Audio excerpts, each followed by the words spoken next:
In the speech number 2, you're to research your subject and see what the research shows.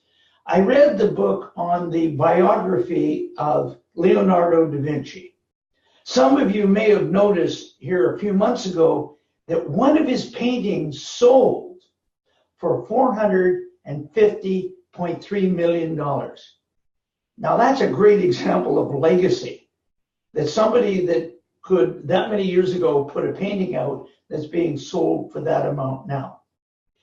In the book by Isaacson, he talks about what are some of the genius characteristics of Leonardo da Vinci.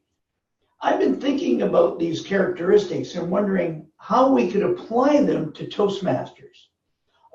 There are some characteristics from Leonardo da Vinci that would apply to Toastmasters.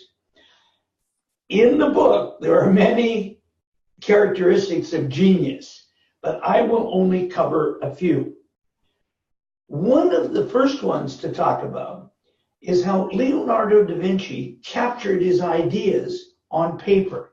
And he had a notebook that he packed in his little fanny pack. And when something would come up, he'd make a note of it.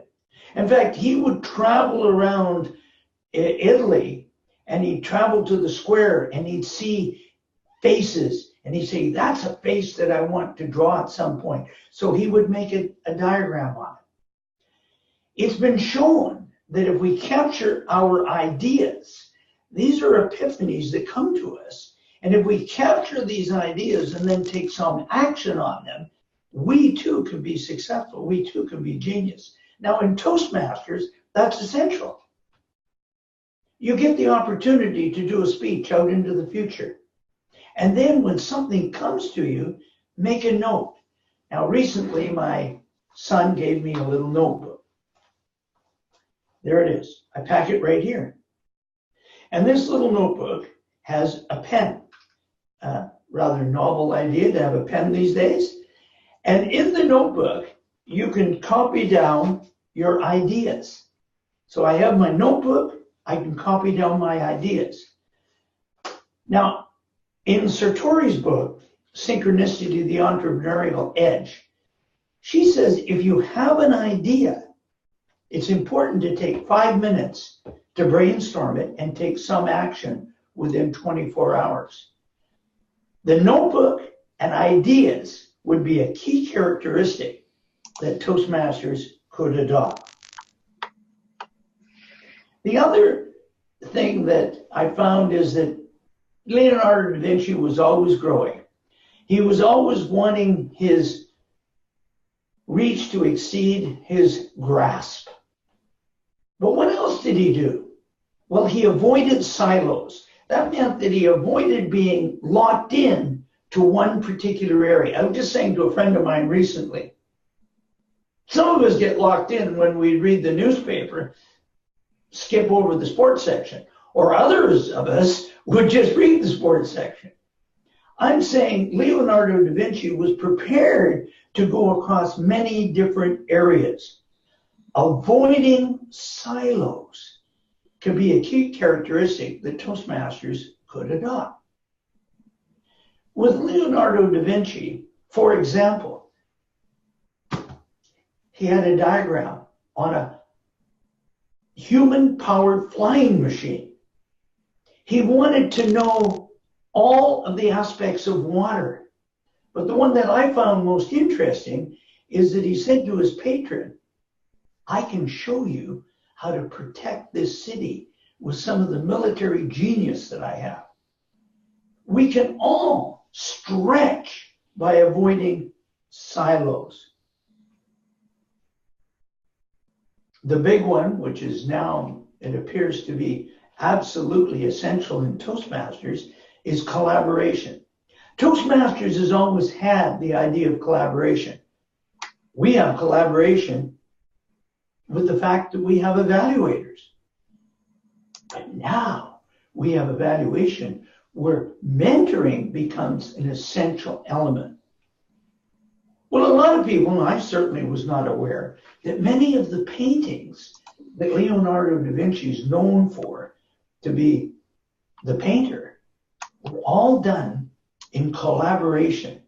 Other people supported his paintings. We in Toastmasters can exhibit that characteristic of genius by surrounding ourselves with people that can contribute to our goals. This next one's a little tricky. It's called creative procrastination. Now, procrastination is a bad name. Leonardo da Vinci was asked to do the painting in the chapel of the Last Supper. He was commissioned to do that. And his patron said, "What's taking you so long?" Leonardo da Vinci says, "I put some painting up and then I let it percolate." We can apply that same principle by doing something, let it percolate, and then get back and do the speech again. Creative procrastination. I in a way, feel a little chagrined about wanting to exemplify procrastination. We can all be geniuses, and there's many different things, and I highly recommend the book. Maybe just go to the last chapter and read all the characteristics of genius. I would like to show the book. The only thing is it's an online book, and it's a little difficult to show that. But we in Toastmasters have the opportunity to be geniuses.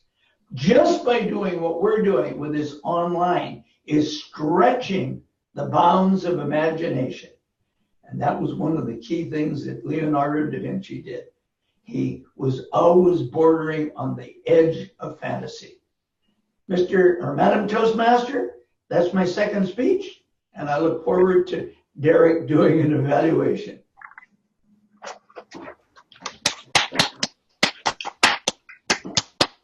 What a great speech, Vic. It's very inspiring to write things down and to brainstorm them. Thank you so much, Vic.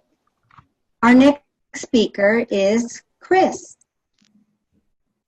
Chris has tried to understand his communication style. Oh, Chris, excuse me, I was reading your introduction.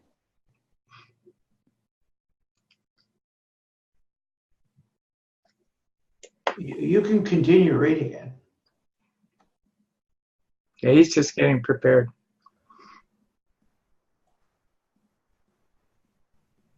So Sri Durga, just continue reading his introduction.